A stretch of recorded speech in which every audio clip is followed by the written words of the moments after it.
I want to thank the Guillén family. The Guillén family is here. They are incredible, brave, and beautiful family. They lost their daughter and sister, and she's up in heaven looking down, very proud of you, and very proud of the stance that you took. A very vicious group of people, just liars, you know, and a magazine that's a failing magazine run by a guy named Goldberg.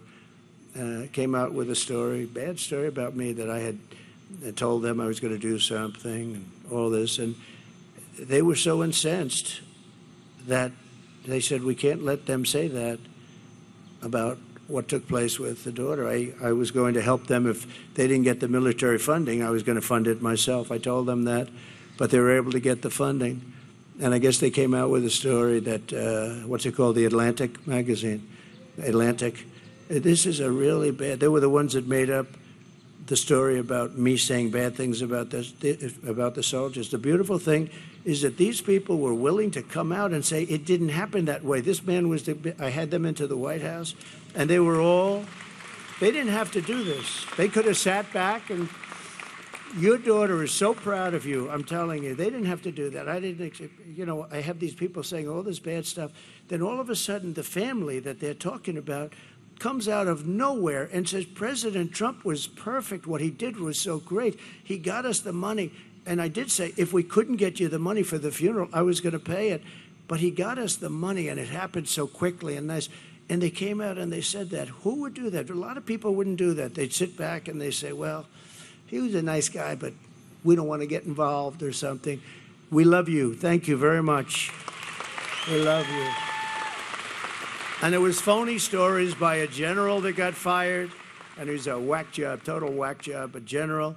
It's funny, when you fire people, see, Biden has never fired anybody, but when you fire people for doing a bad job, they get a little bit angry. Somehow it just seems to work. But he was a nut job to start off with. So it's such a beautiful story. Out of nowhere, we get a call saying that problem solved. Why? Because the family came to, and they said that the magazine totally lied and misrepresented.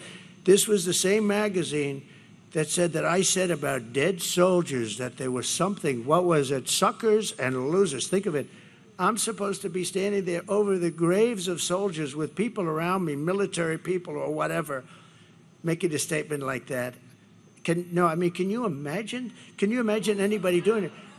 I think I'd end up I may be the president, but I think somebody would start a fist fight. And probably I would say, you were right in there. Who would do this? They make up stories. It's not even like they have sources. They don't have sources. They're storytellers. They say, what would be bad? I have a bad one. And you know when it's always released? Same time with the last one.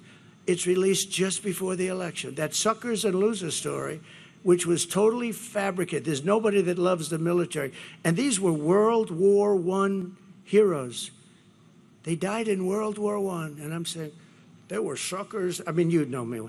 They were suckers or losers. Can you imagine it? And the problem I have, Ted, is that 5, 10, 20% of people, when they read that, they're going to believe it.